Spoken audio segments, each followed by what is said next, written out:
welcome back to the channel. My name is Alex and this is the Lily Library. So today we're going to be doing a book haul. I know 2 book hauls in a row, but I'm a little behind on filming and I wanted to put this out before my September TBR and my summer reading wrap-up videos. And this book haul is going to be all books that I purchased during my trip to Pittsburgh. And let's just get right into it. We did go to a bookstore while we were there, and that was Posseman Books. This is a small chain of bookstores. They only have 6 locations total. There's one in New York, 2 in Georgia, 1 in Boston, 1 opening in Miami, and then obviously the Pittsburgh location. And while it is technically a chain, you can see the effort that they put into the curation of the book selection. They also had a really lovely children's section there. And I just love this bookstore. I thought it was so cute. The first book that I got there was The Illustrated Man by Ray Bradbury. A goal of mine to achieve within the next few years is to get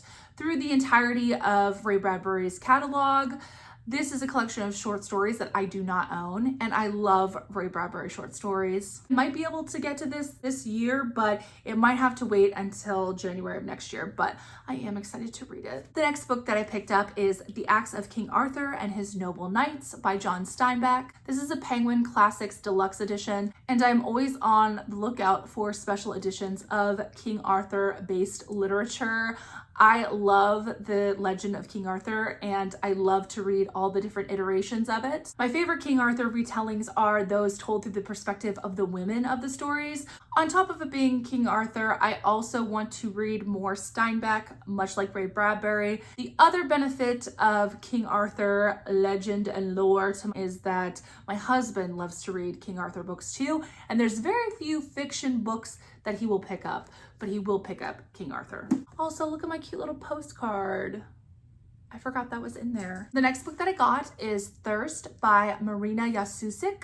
I hope I'm pronouncing that last name correctly. And this novel is translated by Heather Cleary. Yasusic is an Argentinian author, which is exciting for me because if I get to this year, which I hope I'm able to, this will be my 2nd Argentinian author that I read this year. I read Agustina Bazterrica, who wrote 19 Claws and a Blackbird, which I read this year. She also wrote Tender as the Flesh. Anyone who's striving for more diversity in their authors, it's exciting that I have the potential to read these both in 1 year. This is about a centuries-old vampire who migrates from Europe to Buenos Aires in the 19th century. She stays there until present day, where she meets our other protagonist, who is a woman dealing with what seems like an identity crisis, and it's about their connection. This is potentially sapphic. I'm not really sure, but because it is a vampire story, I can only assume. I love books that tackle the realities of immortality and just what it means to be a vampire over time. The boredom, the grief, the existential dread. Like, you don't get that in all vampire fiction, but it seems like we're probably gonna get it in this and really look at some bigger subjects. Next book is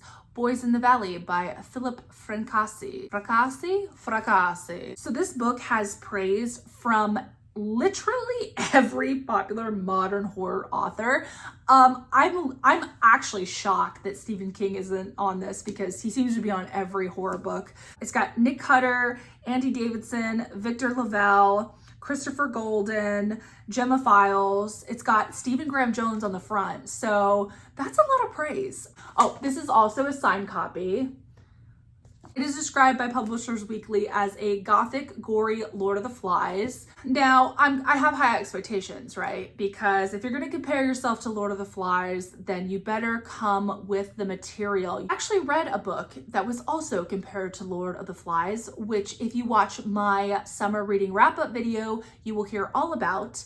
And I did not care for it at all. Lord of the Flies is a classic piece of literature. It is one of the best books ever written, in my opinion. So you gotta show up if you're gonna compare yourself to Lord of the Flies.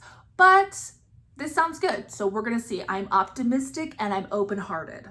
optimistic, open-hearted. So this is about an orphanage of boys at the beginning of the 20th century. And one night, a group of men come to the orphanage. One of them is wounded and has occult symbols carved into their flesh. And his death releases an ancient evil that spreads like sickness, infecting St. Vincent's and the children within. So I'm not sure if this is going to be like psychological or if it's just going to be like a straight up horror gore fest.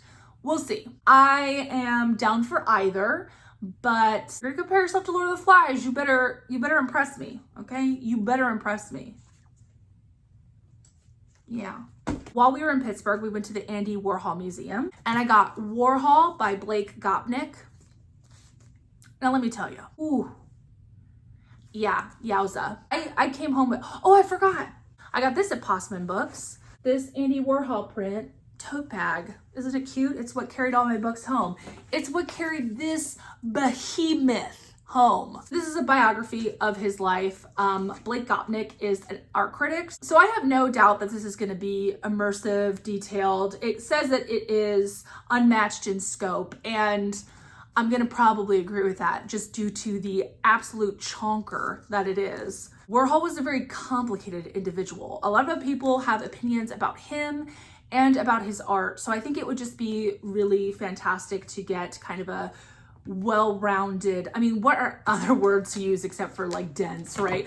But really, to get a well-rounded view on his life. I really enjoyed the museum visit. They actually had like a mini factory in the basement, which was an art room, and my daughter got a screen print her own t-shirt, and I thought that was so cool. Another thing that I noticed, there's a dedication in the back after his sources, and it says, this biography could not have been written without the resources of the Andy Warhol Museum in Pittsburgh and its unrivaled archives, or without the assistance and collaboration of its staff. Isn't that nice? You know, being there and being in the museum, I felt the need to pick it up. But when will I read this? We'll see. This is crazy. It's just crazy. And then we also went to the Carnegie Museum Center. The Carnegie Art Museum of Pittsburgh is in that museum center. And they had an exhibition there, which I'm gonna read to you kind of the summary of it. And it is called Widening the Lens, Photography, Ecology, and the Contemporary Landscape, which you can see here. Featuring nearly 100 works by a diverse selection of 19 artists whose work ranges from classic black and white images to immersive installations, this exhibition depicts nuanced relationships between humans and their environment. Finding the Lens finds alternative ways of engaging with the landscape through visual representations that reveal underlying historical, social, geological, and political pressures. The exhibition offers a compelling look at the ecological trauma through the medium of photography to provide a more holistic understanding of human interventions, past and present, across different landscapes. And this is the catalog on the exhibition. The book is mixed media. It has photography, it has excerpts from books, it has poetry, just all kinds of stuff from the exhibition and beyond. So I haven't gone through this yet, but I cannot wait. And then the other incredible thing about this exhibition is that in the gift shop, they had a table of recommended reads that were good companions to the exhibition. And I'm like, that is ingenious. I need to buy all of them. But unfortunately, I think the catalog was like $50, so I could not buy all of them. So I wanted to give a shout out to some that I did not purchase. Becoming Kin by Patty Crawway, Beloved Beasts by Michelle Ningias, Post-Colonial Love Poems by Natalie Diaz, and Underland by Robert McFarlane. Those are all books that I anticipate purchasing in the future. I did pick up this gorgeous copy of Braiding Sweetgrass, Indigenous Wisdom, Scientific Knowledge, and the Teaching of Plants by Robin Wall Kimmier. This is the Milkweed edition, and I believe it's printed on acid-free 100% post-consumer waste paper. So that's really awesome. The book is also just stunning, just absolutely beautiful. Leave it to me though. On the way home, I damaged it. Yeah, I damaged it. I don't know how. It got wet. It was raining for a time. And what can you do?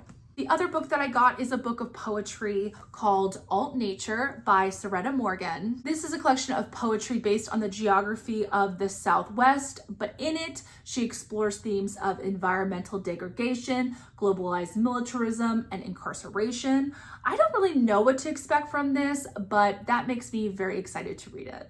So that's it. That is my Pittsburgh book haul. I hope you guys enjoyed it and stay tuned. Like I said, my September TBR is coming up and also my summer reading wrap up. Until the next video, I'll see you guys soon.